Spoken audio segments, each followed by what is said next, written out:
Dear Ukrainians, the whole day today, at several locations in Kyiv, the rescue work was underway. The rubble was dismantled after the Russian strike. It was one of the biggest strikes. There were almost 600 drones, 31 missiles, including ballistic.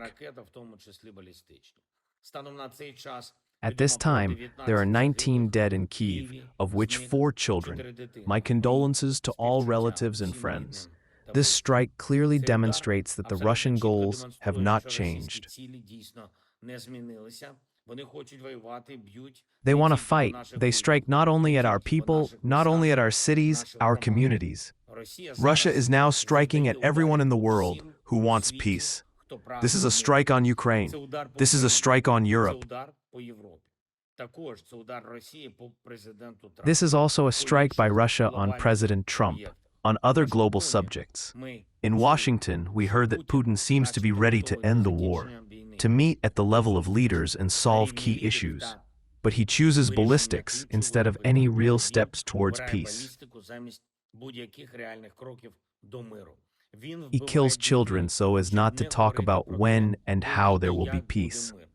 The problem is that he is not afraid to beat the leaders with whom he promises something.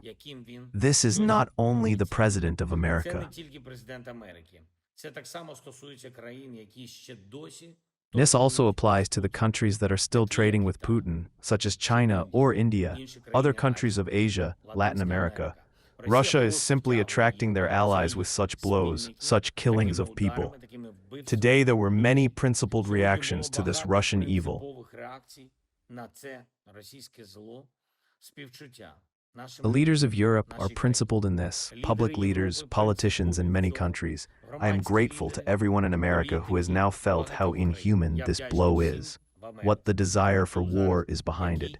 Now, when everyone is trying to end the war, Russia is beating in ordinary houses, in an ordinary city. The force is directed by groups of people who deliberately add missiles to the drones so that there is more damage. Kharkiv is going through it. Sumy, Kherson, Zaporizhia, our cities, our communities.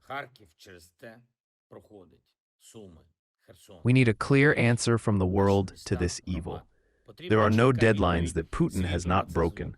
There are no diplomatic opportunities that would not be ruined by Russia. We need strong steps, and I thank everyone who understands this. We need sanctions, we need tariffs on those who sponsor this war, one way or another.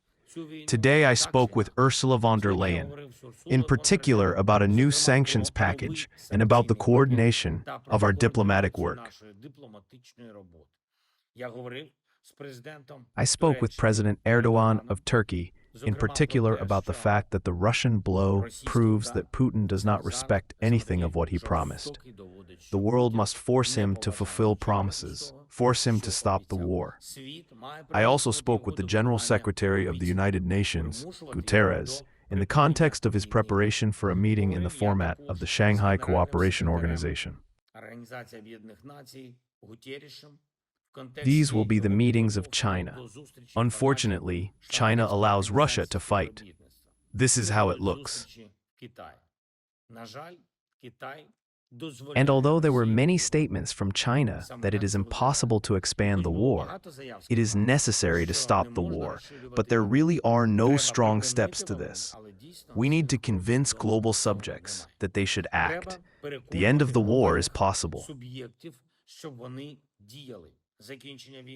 It is possible thanks to the force of pressure on the only one who continues to strike, who pulls anyone into regulation. Russia kills every day. Therefore, every day they must feel pain because of what they do.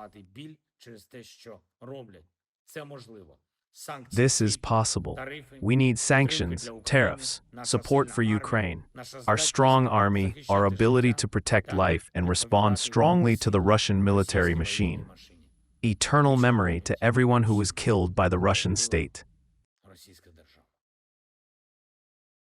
Rescuers of DPR Ukraine, emergency services, community services, doctors, policemen, everyone who is needed in every place of our country, in every community. They help people and protect life. Thank you. We thank all our warriors, everyone who's defending Ukraine, and the defenders of Ukrainians. Thank you to everyone in the world who's with us. Glory to Ukraine. На захисті українців. Дякую всім в світі, хто з нами. Слава Україні!